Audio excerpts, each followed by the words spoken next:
So, in a hypnosis session, can a client's resistance to hypnosis slow down the process? Oh, absolutely. I would say that in many cases, that's what we find. We find that, especially when we get into things like weight loss or stopping smoking, particularly I'll talk about stopping smoking. I'll kind of pick on that one a little bit because a lot of times when a client goes to a stop smoking session, hypnotherapy session, it's because other people wanted them to do it. And it's not because they necessarily want to do it.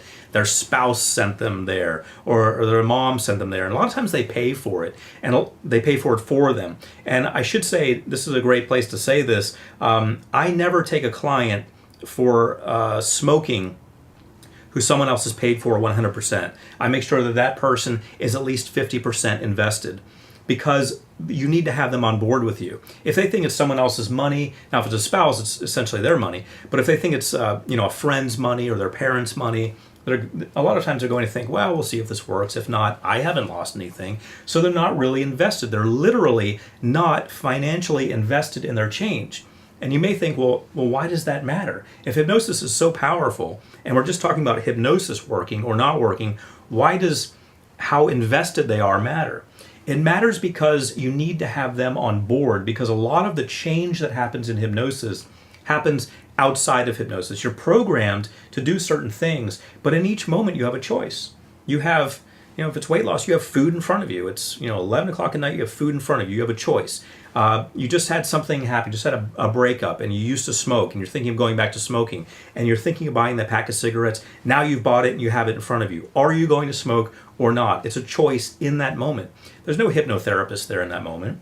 There's you and the cigarettes there in that moment. So when you have leverage such as, oh my goodness, I just paid a lot of money for a hypnotherapy session, and I invested my time, I had to drive there, I had to do this. If this doesn't work, I'm out this money and I'm still a smoker, I'm not going to smoke. That actually becomes hypnotic. That becomes part of the programming. They start to reinforce the idea of being a non-smoker for various reasons, but does it really matter? It doesn't matter, because the net result is what we're always after. The net result in this case in smoking is, do they smoke or do they not smoke? I want as many things going for me as possible. Yes, I'm going to do all of the hypnosis procedures that I know have to do with that. Aversion, I'm going to have them think of liver or something they find disgusting. Most people find liver disgusting, but something they find disgusting instead of the cigarette. When they think of the cigarette, I'm going to have them think of that. I'm going to have them have a powerful anchor. So when they feel the urge to do it, I'm going to have them be able to fire off an anchor, like making the okay sign and saying the word confident, suddenly feeling confident. I'm going to give them little tools like that to use.